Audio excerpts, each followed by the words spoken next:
Kenny, there's always milestones to look for in terms of improvement in a program.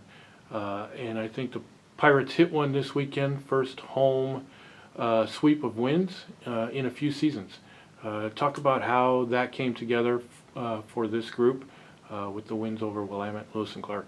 I definitely think the conference schedule honestly was pretty advantageous to us. Just kind of getting started after the new year, having the first 2 weekends at home, especially for a young group like this, getting used to the back-to-backs, not having a ton of home games. I mean, this was just our 6th on the season as a whole. So just getting used to playing in the field house, going through that routine of having the second game now. So just a lot of those things where, I've always thought that the biggest key into a successful game on the second half of a back-to-back, or in our case, the Saturday after a Friday night, is a successful result on Friday. So having that positive morale and just building off of the performance Friday really helped put it together for another evening on Saturday against an always scrappy LC team.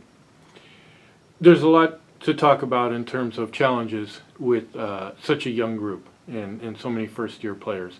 But there's some advantages, too. There's no history that you have to battle. There's no collective memory that you have to overcome.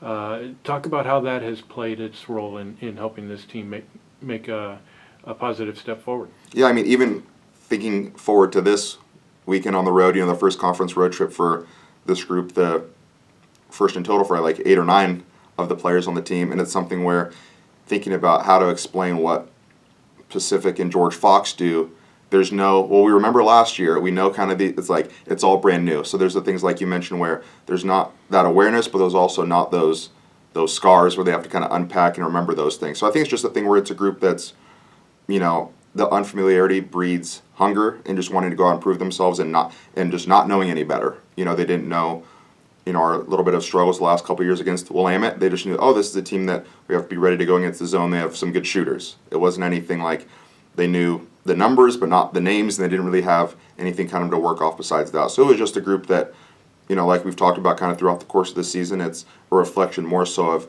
if we're ready to play and we show up ready to go and execute our game plan more so than what another team brings forward. So I think, pairing that mindset as a staff with a group of players that are all together and moving in the right direction really just helps.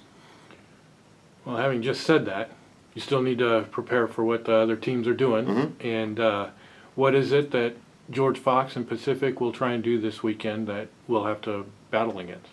I mean, you look at two groups. Pacific more so, that'll be the game on Saturday, where they lose a heck of a lot of talent and contributions from last season, but they have some new faces as well that are in a similar spot where obviously they are in a program that's been in the postseason for multiple years in a row now. It's a well-coached team as well, and they have an identity of a dribble drive team.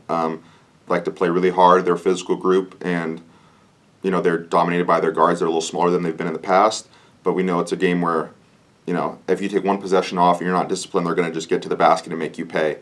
So that's the biggest thing for them. And then playing a George Fox team that, I think that's their second year under their coach. And, she's getting more of her people in as we know how that goes. And it's a group that is really sound defensively. They keep a lot of things in front with how much they like to switch.